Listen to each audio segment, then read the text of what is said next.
Welcome to Delaware Healthcare Reality, a podcast presentation of the Medical Society of Delaware with Dr. Nicholas Biasotto. Dr. Biasotto is board certified in family medicine, and he has extensive experience and training in treating patients with addiction and substance abuse. Now, let's join Dr. Nick Biasotto for Delaware Healthcare Reality. Hi, this is Dr. Nick Biasotto, the host of the Medical Society's podcast, Delaware Healthcare Reality. We have a very good discussion today regarding hormonal replacement therapy and menopause. But before we begin our discussion, I would like to do a bit of housekeeping. Many thanks to our generous sponsors who include Peak Technology Partners, Curie Insurance, the DIN, Delaware Health Information Network, Platinum Dining Group, SourcePass, YMCA, and WSFS Bank. The opinions and statements in our podcast do not necessarily reflect the opinions of the Medical Society of Delaware. These podcasts serve as educational and informational discussions geared to our medical and non-medical communities. Any questions, concerns, suggestions for future podcasts can be directed to our email, which is healthcare.reality@medsocdel.org. That's healthcare.reality@medsocdel.org. As mentioned today, we will be discussing hormonal replacement therapy with Dr. Nancy Fan. Dr. Fan received her BA degree, History and Sociology of Science from the University of Penn. She received her medical degree from Temple University School of Medicine and did her residency at Baylor College of Medicine in the Department of Obstetrics and Gynecology. She is board certified in OBGYN. She serves as a chairperson for the Healthcare Committee of Delaware. She was our past president of the Medical Society, and she was past chair of the Delaware section of the American College of OBGYN. She presently serves as the AMA's OMSS state chair and delegate. She's chaired the Primary Care Reform Committee. She's also collaborative, that is, and she also is presently employed at St. Francis Healthcare Women's Center in Wilmington, Delaware. She is married with 2 children and 2 dogs and loves outdoor activities. Hormonal replacement therapy has had its ups and downs over the years, leading to much speculation regarding safety in postmenopausal women. I hope today's discussion can address these concerns. Personally, I am in favor of HRT in those at low risk for side effects, and I hope today's discussion with Dr. Fan can clear the air regarding the concerns. Welcome, Dr. Fan. Thank you, Dr. Biasotto. Yeah. Happy to be here. Good to have you. All right. Nancy, let's start with number one question is, how do you find time for all the activities you have with all the chairmanships that you presently hold? So I am the past immediate chair of the Delaware Healthcare Commission, so that has opened up a little bit of time. I do admit that I really enjoy all my quote-unquote extracurricular activities on top of being a full-time OBGYN. I have a very supportive family and husband. You would need to. So I think all of that goes into how it's possible to do what you want to do. Okay, very good.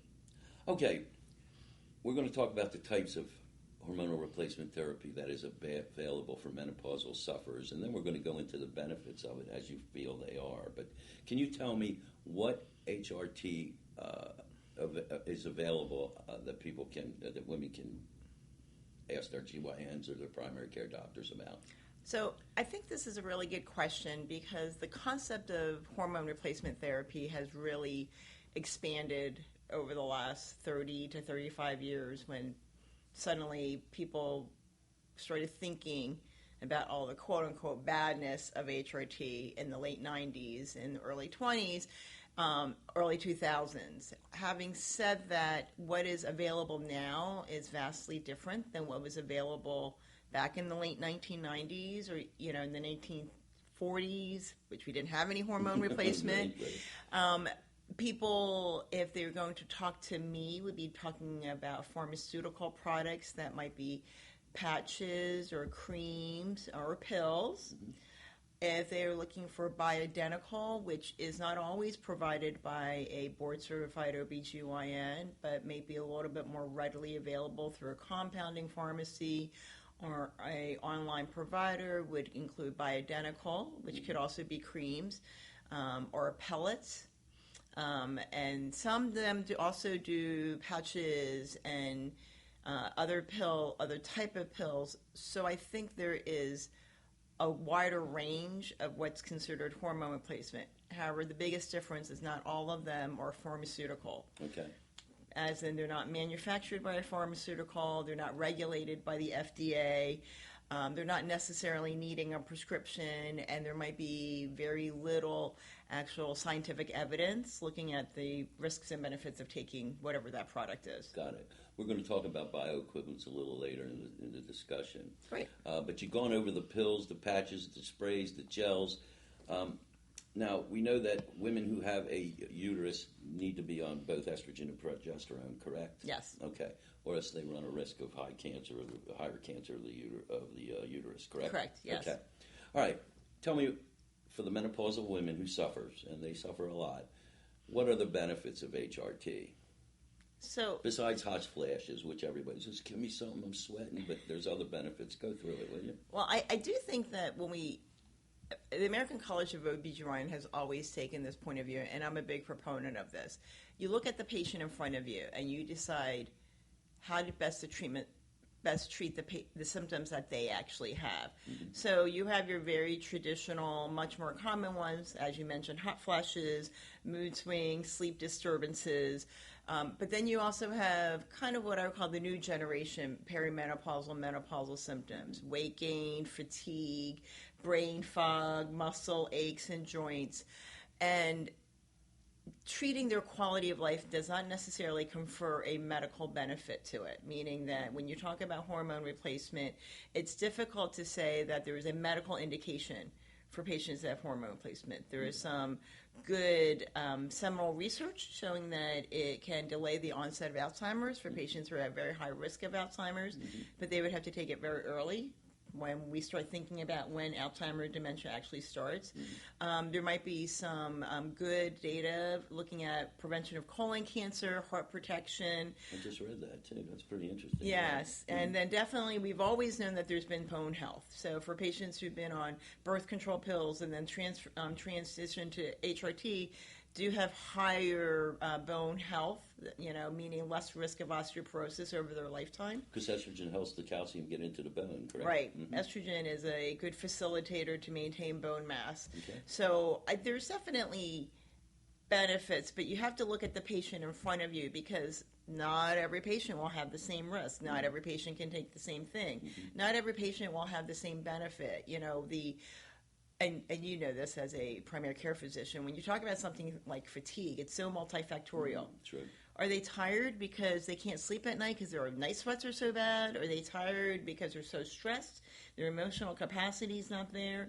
Do they have other underlying chronic diseases that they don't know about, like anemia, Lyme disease, right? So it goes into, they have to think a lot more than, I'm just at the age where I'm menopausal. Same thing with weight gain, right? Like, I do think that we have to step back a little bit and realize that the age that women are developing this transition of life, and this is a transition of life for better or worse, this is a natural process, this is not a disease, happens to be when you're in your 40s and 50s. And unfortunately, that is when our metabolism slows down. That is when our distribution of our body, starts looking different. Changing, right? Yes, exactly. And, I talk to my patients about this, and I find it really interesting because I think there's an evolutionary reason for it. I really do. I feel like, way, thousands and thousands of years ago, when women got to a certain age and they were not of reproductive benefit anymore, they need to start having to put on weight in areas so that they could survive on their own, because they're not of value to the tribe anymore. Interesting. Yeah, so I look at it as like there's a little bit of evolutionary reason for... Get a little plump so you can fit... Okay. Yeah, so you can feed yourself through the winter, because nobody's really looking out for you. That's true. But I'm not saying that we have to live with it. I'm just pointing out that you're kind of trying to say something that's not natural, which might actually be natural. Gotcha. You hit them all, but one of the complaints I get as a primary care physician is that they have dyspareunia, which is painful intercourse. I guess the lubrication that the estrogens and the progesterones bring to the vagina ease that because they do get dry and, less elasticity. So they get painful intercourse, which they don't like if they still are sexually active and enjoy it. So that's pretty interesting. Now, we talked about the benefits. They fit all your symptoms. You try to control all of your symptoms. How about the risks? So once again, the risks are, I feel you need to look at the person in front of you. We've always known estrogenic compounds. It doesn't matter if it's a birth control pill. It doesn't matter if it's hormone replacement. Increases your risk for blood clots and stroke across the board. Now, is it high? No, it's not high. It's very, very low. Thank God, right? Right, correct. But it is higher than someone who never takes any estrogenic compounds. Right.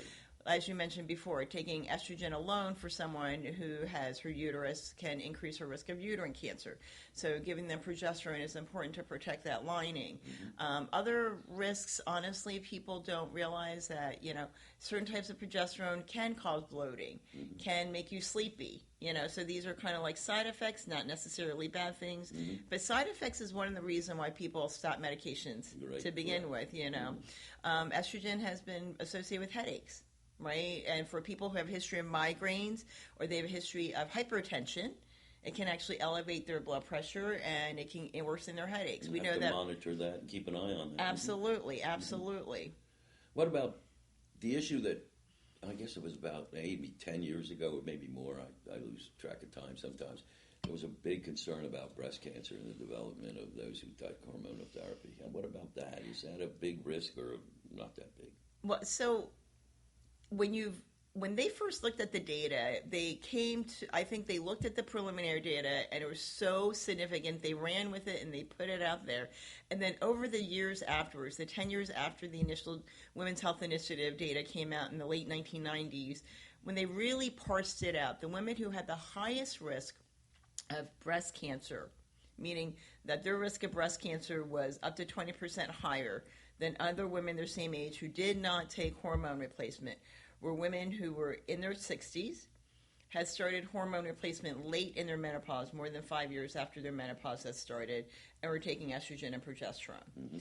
So your women who were younger, like in their late 40s or 50s, had a hysterectomy and were only taking estrogen and were early in their menopause, their risk is only slightly higher than a woman who never took hormone replacement in their lifetime. But then good surveying, good monitoring, good follow-up, yearly mammograms, things like that to pick up early things in that regard can still be a benefit of taking. You still can take an estrogen or progesterone or both, and still, with good monitoring, prevent. Right, still have almost the same risk as anybody else who didn't take hormone replacement, and definitely might have a better quality of life. What about the family history? Mom had it, my aunt had it, my grandmother had it. What's that play? So I think that might be a little bit more of a gray zone. Okay. So women who have very strong family history probably need to be careful about taking hormone replacement, number one. Number two, they end up usually having increased surveillance anyway. A lot of women who have very strong family history should be getting a mammogram and a breast MRI on an annual basis. I fully agree with that. So I think that helps them. And once again, I treat my patients like they're intelligent people, right? Like, I'm here to give you the best information to make the best decision for yourself. Correct. And so I'm just here to tell you can help you, but these are the risks of it. And I let them make their own decisions, A lot of patients would like you to tell you what to do, right? But I'm just not one of those doctors. I'm here, like you said, to be able to help you make a decision. Exactly, and get through what you might think is a difficult part of your life right now. Got it. How about that family history of the BRCA gene? What if you get the BRCA gene positive, and what do you do now? I mean, if you yourself have BRCA positive, first of all, there should be a whole conversation about what you're doing to decrease your risk of breast and ovarian cancer anyway. But then hormone replacement it's not 100% contraindication, but it is very concerning. Cautionary. Yes, absolutely. And to your previous point about dyspareunia, so vaginal dryness is because the area is estrogen deficient, right? Menopause is not having enough estrogen. Your body's just not producing enough estrogen and progesterone and a little bit of testosterone, kind of like the ratio. So we've been recommending estrogen, topical estrogen vaginal cream for years for women who've had a history of breast cancer, because it helps them with their vaginal dryness. It helps the area. It really, really makes the tissue much more, like you said, pliant, more like normal, regular tissue before they became menopausal. And there's so little systemic absorption that it doesn't really increase their risk. So I have a patient with a history of breast cancer taken care of, seems to be in remission, no evidence of recurrence or metastasis. I can safely use, in research anyway, what shows up is safely use a topical because of its minimal absorption. Right. I mean, and they're not using it every day. Okay. They're using it like once or twice a week. And honestly, like if they had other systemic menopausal symptoms, like if they had hot flashes or mood swings, it wouldn't help those anyway. Okay. Because there's so little absorption into the help. exactly bloodstream. Gotcha. Now, what about gallbladder disease? Isn't that a little increased risk with estrogen? Well, so people, statistically speaking, if you take an estrogen compound, it can, affect your biliary system, your liver function test, right? So when we talk about patients who have a history of liver disease, biliary disease, they need to be cautious about taking any kind of estrogenic compounds, like birth control pills. Gotcha. Like your traditional ones, really birth control pills. Gotcha. I think we have a little bit more leeway with hormone replacement. And once again, it's one of those kind of, is it the hormones or is it, the fact that they're in their 40s, 50s, have a high fat content meal, I think there's a little bit more to it, especially nowadays with the new products. I don't think they're ever going to do such a large study looking at so many different products in so many different dosages in so many different modes. Taking a transdermal, like a patch or a gel, is not the same as taking a pill. Right? But the original studies were all based on one pill, one type of pill, one dosage of pill. There was no customization. So maybe for someone who has gallbladder disease or has history of headaches, right? Like you do a lower dose, you do transdermal, you might rely more heavily on the progestin than the estrogen. Gotcha. And they might do just as well. Oh, cool. Nice to know. Before we take that break, are the transdermals safer on your liver? Do they bypass the liver? Yeah, they do. Okay. They don't raise your triglycerides. Okay. Yeah, exactly. You So took the words out yeah, of my mouth. exactly. Okay. All right, let's take a quick break right now. This is a great conversation, and I have a few more questions to ask you, Doc. So we'll be back in a minute. Information about the Medical Society of Delaware can be found on our website, medicalsocietyofdelaware.org. Questions about our podcast can be emailed to healthcare.reality@medsocdel.org. That's medsocdel.org. Once again, here's Dr. Nick Biasotto. All right, we're back from our break with Dr. Nancy Fan, who's talking about hormonal replacement therapy. Now, Nancy, we did say in the beginning that, starting at a certain age, within a certain period of time after menopause, does a certain age, such as 10 years prior to menopause, have any more favorable risk-benefit ratio than just those who start HR much later, and why? So we traditionally have said perimenopause is that 3 to 5 year phase before your ovaries stop working and you go through menopause and you stop having cycles for a year. I think as more and more women talk about their menopause, it might stretch out to a longer time period than that. But when you say starting at 10 years before, are they really having symptoms? Do they need hormone replacement?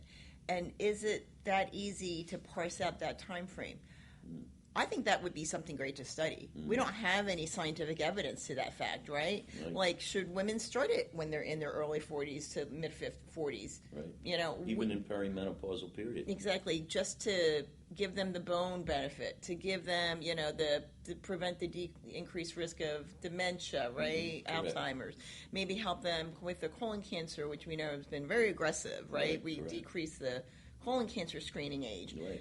We don't know. We just don't know. And you've touched on the whole thing about, I get on a soapbox, about researching into women's health. Okay.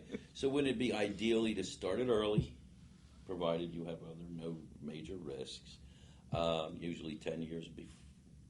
before? I think you start it when you feel like your symptoms are starting to bother you. Oh, gotcha. Okay. Now, we talked briefly on this too, but who should avoid taking an HRT, whether it be orally, through a patch, through a gel? Well, you said that the topical is very little absorption, but could you explain who shouldn't take an hormonal replacement therapy? So generally we do stay away from anybody who has a hormone-sensitive cancer like breast cancer, like ovarian cancer, uterine cancer. Colon cancer and cervical cancer are not contraindications because they're not hormone unless you happen to have something like Lynch syndrome. Okay, yes. Which is a special hereditary syndrome. That's a multiple cancer syndrome. Yes, exactly. Those are the primary cancer patients. As far as medical conditions, I think am cautious as far as patients, like I mentioned before, who might have history of migraines, especially with aura, patients who have uncontrolled hypertension. I actually don't start them on hormone replacement. And then when you look at those patients, you want to be able to offer them relief, but hormone replacement just might not be the best thing for them. Gotcha.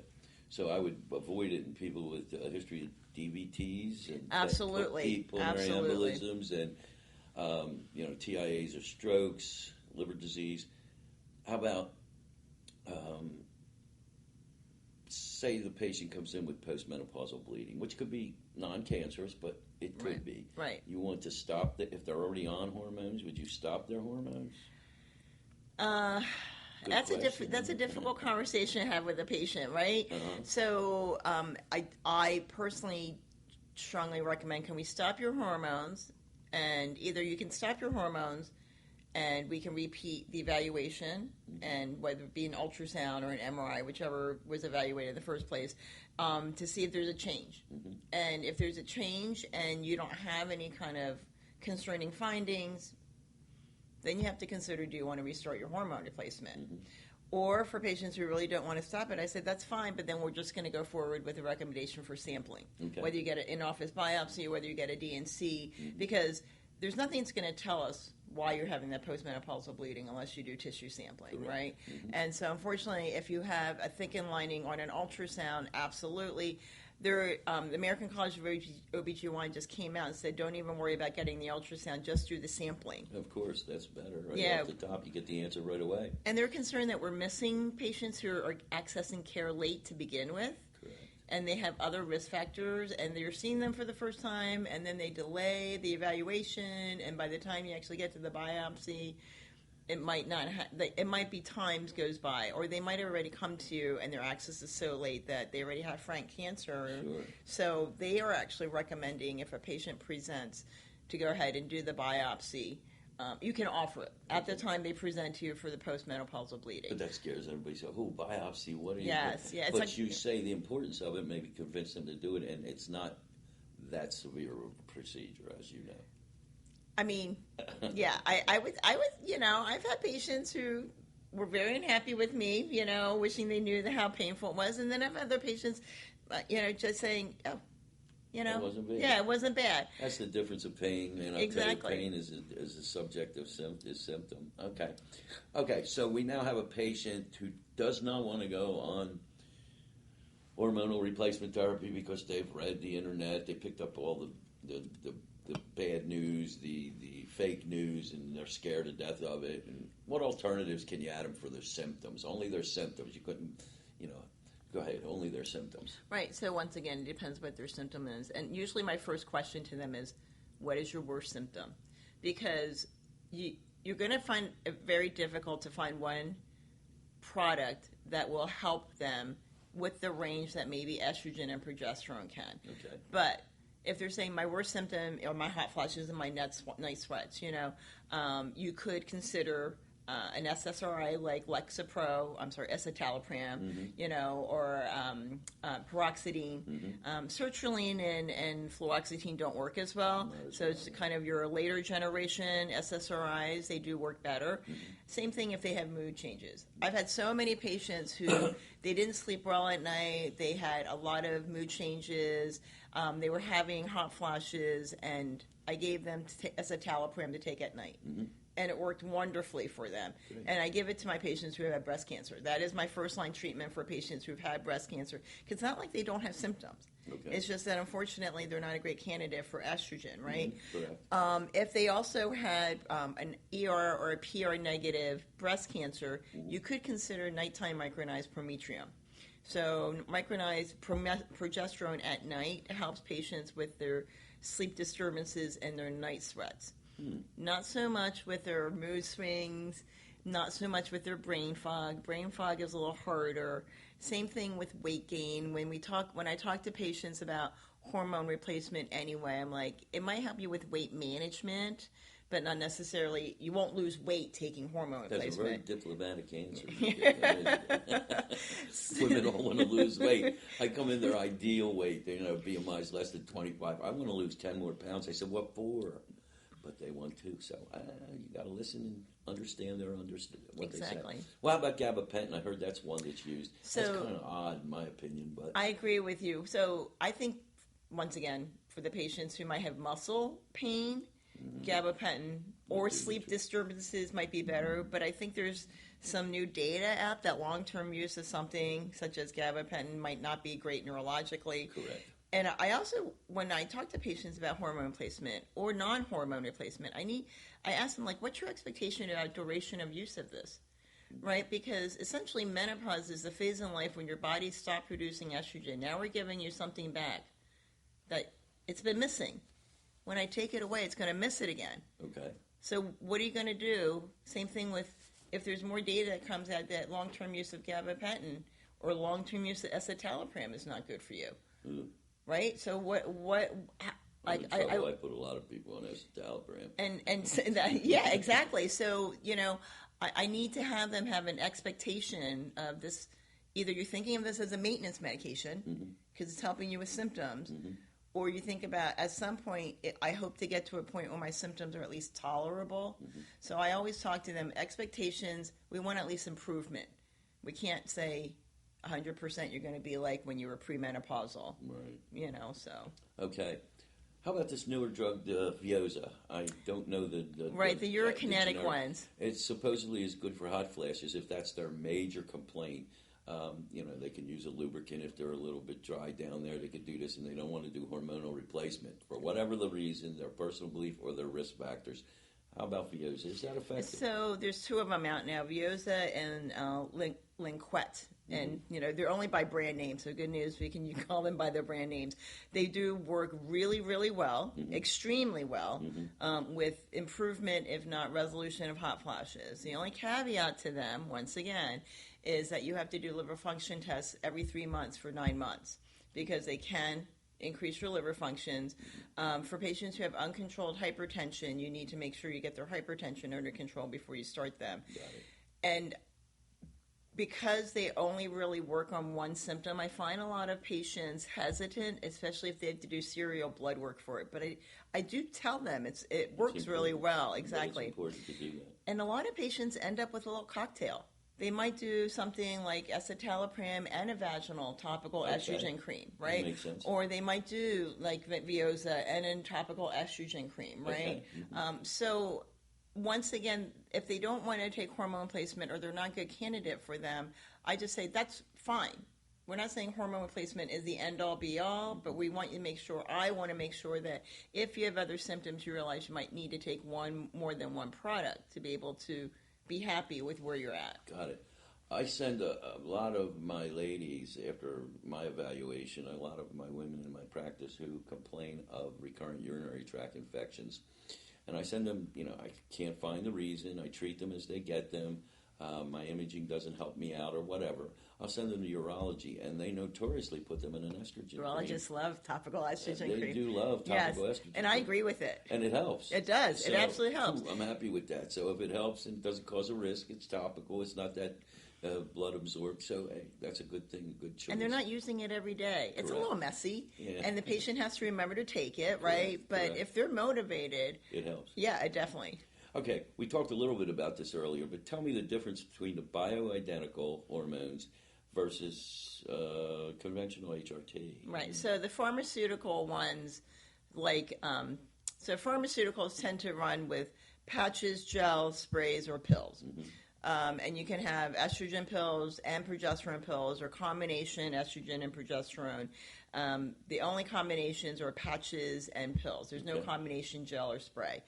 Having said that, those are pharmaceutical. They're made by pharmaceutical companies like Pfizer, like Eli Lilly, and they're subject to FDA approval.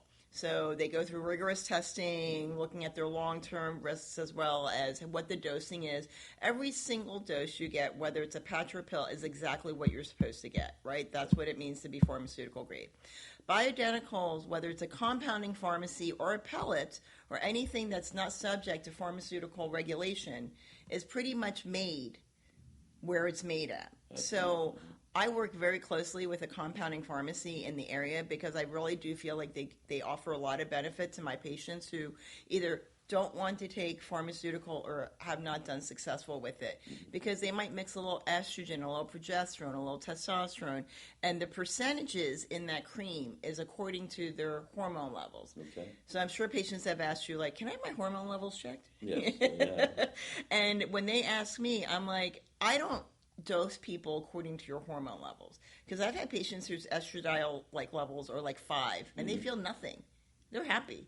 And I've had patients whose estradiol levels are 50 and they're miserable, right? And so their hormone levels don't necessarily equate to their severity of their symptoms, but I do know compounding pharmacies like it because they're dosing their actual product to it. So when I send someone to a compounding pharmacy, I say they'll give you a questionnaire.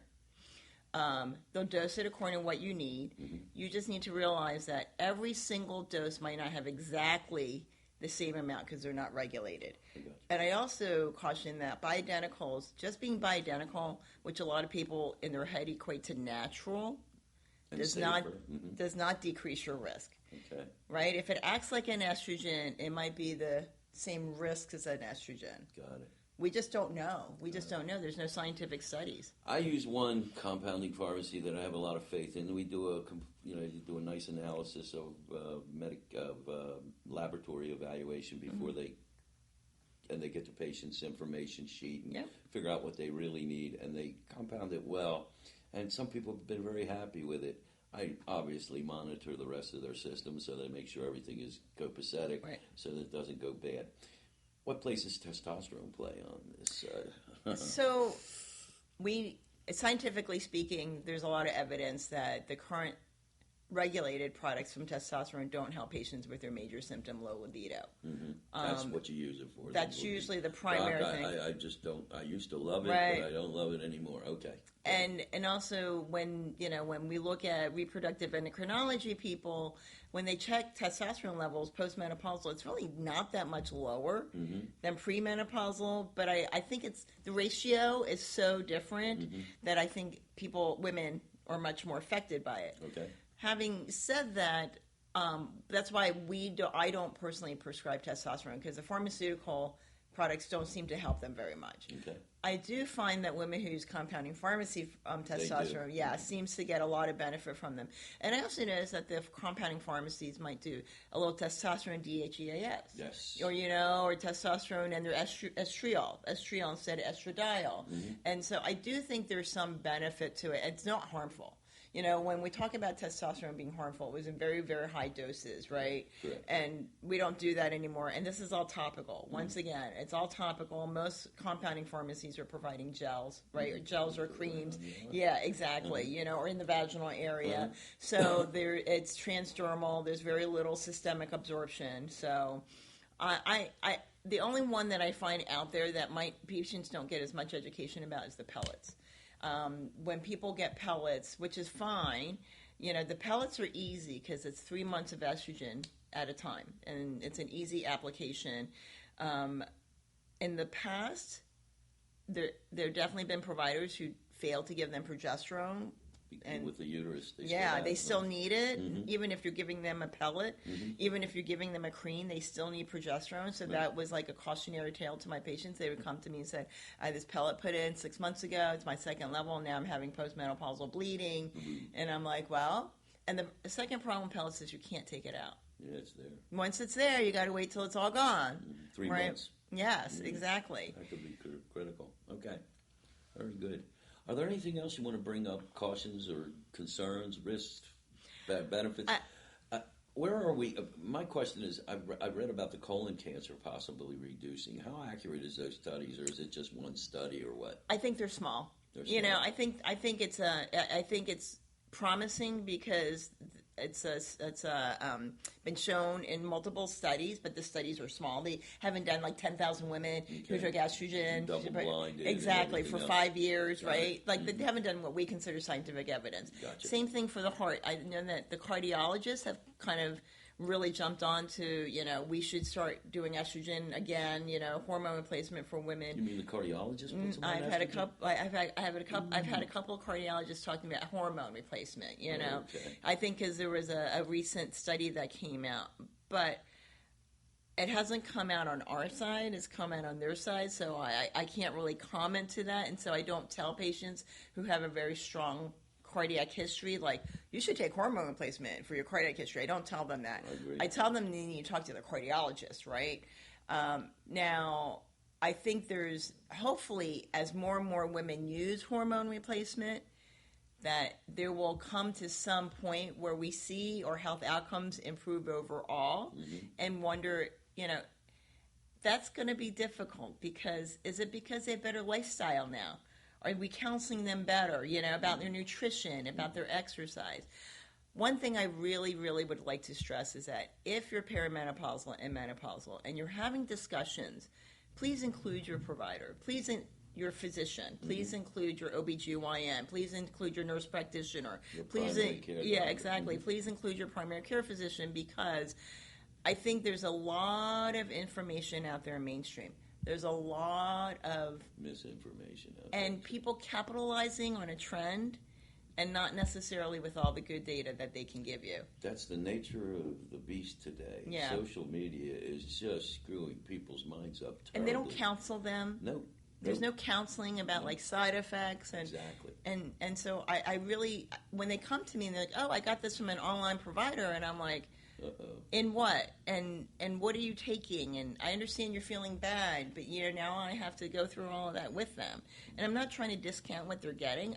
I just want them to have the full conversation. Of course you do. You want them to have informed consent. You want them to know the benefits and the risk. You can't just go online and order progesterone because it's there and, oh, this is a safe, effective method. No. That's misinformation, in my opinion, and that somehow has to be regulated. But that's neither here nor there. That's for another podcast. All right. Anything else, Nancy, that you can bring to our attention that would make women feel comfortable with, or taking hormonal replacement therapy, which I really believe is necessary for the menopausal woman? If not, this has been one great conversation. I'm very happy that we had it. I think this will be very important to the female listeners, and we have quite a bit of those, is my understanding. And it should be out soon. This has been Delaware Healthcare Reality, a podcast presentation of the Medical Society of Delaware. For more information about MSD, visit our website, medicalsocietyofdelaware.org. For questions or suggestions regarding our podcast, email us at healthcare.reality@medsocdel.org. Thanks to audionautics.com for our music. The executive producer of Delaware Healthcare Reality is Mark Thompson. Delaware Healthcare Reality is produced by Tom Minton. For the Medical Society of Delaware, I'm Lori Ann Rhodes. Watch for our next podcast episode. Until then, be well. The Medical Society of Delaware, MSD, is providing this podcast for informational purposes only. It provides neither medical, legal, nor any other professional advice. The views, thoughts, and opinions expressed by the host or any guests are their own and do not reflect the views or policies of MSD. Unless specifically stated, reference to any specific product, service, or entity does not constitute an endorsement or recommendation by MSD. Reliance on the information provided in this podcast is exclusively at the risk of the listener. MSD expressly disclaims any and all liability or responsibility for any direct, indirect, incidental, or other damages arising out of any individual's use of, reference to, or reliance on this podcast or the information presented in this podcast.